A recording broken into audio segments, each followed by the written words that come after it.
Igbo women urge Gowon to reveal truth about Aburi Accord. Good day, my dear listeners. It's your favorite broadcaster again coming on to you today, bringing an interesting news to you. My dear listeners, the Igbo women urged the Gowon, the former head of state of Nigeria, to reveal truth about Aburi Accord. Now moving on to the full details. Kindly please ensure you like, subscribe to this channel and share.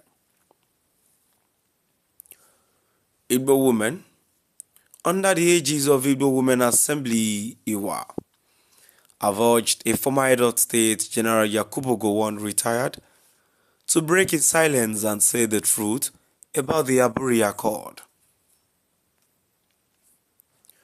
The group insisted that there was nothing wrong in honoring victims of the Nigerian Civil War, contrary to misconceptions about Biafra Day anniversary.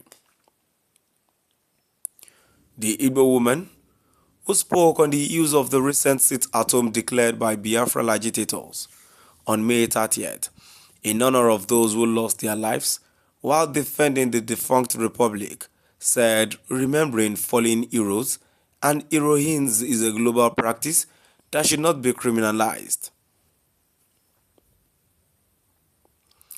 National President of Iwa, Lolo Nneka Chimeze, said that Biafra Remembrance Day has got to be part of our history that cannot be suppressed.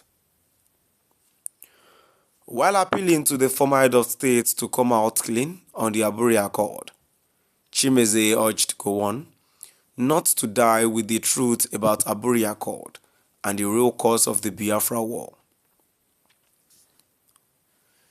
She commended all those who, despite all odds, observed the sit-at-home in honor of all those, both soldiers and civilians, who died in the course of the avoidable war. Igbo women want to put it on record that those who died while defending us during the Civil War were not goats, but our beloved husbands and youths. We don't believe that setting aside a day to remember them is a crime.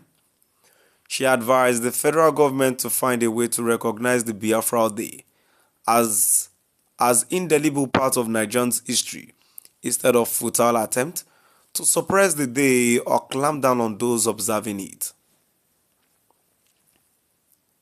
The Iwa president said, contrary to misconceptions and propaganda by the federal government, members of the indigenous people of Biafra IPOB are not the architect of insecurity in the southeast, but criminal elements sponsored by enemies of Igbo.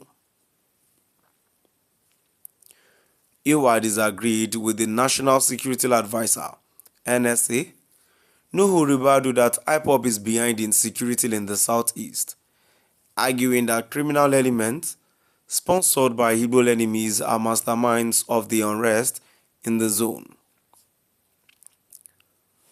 She demanded an apology from Nigeria for the Igbo which she said were unjustly treated. Her words: "We have done a lot of research and discovered that the Civil War was avoidable. The false narration that the 1966 coup was Igbo coup, as recently confirmed by General Ibrahim Babangida, has not been addressed. Why can't Nigerian apologize to Igbo for the false accusation which led to the avoidable civil war?" The woman told Gowon that no amount of prayers can bring true healing and reconciliation without genuine apologies to pacify the spirit of the war casualties. Why is it that 56 years after the Civil War, the shadow of the war and the blood of innocent Igbo shed during the pogrom are still haunting Nigerian, instead of learning their lessons and apologizing? Nigeria is still harassing those remembering their loved ones who died in the war. We cannot stop talking of the war. Even the unborn generation will hear of it, she added. The woman therefore called for the release of the Igbo leader, Nnamdi Kanu, which they said will serve as a part of the hearing process. My dear listeners, now I've come to the end of our today's news. Please do drop by at the comment section and let's know what your view is all about. Thank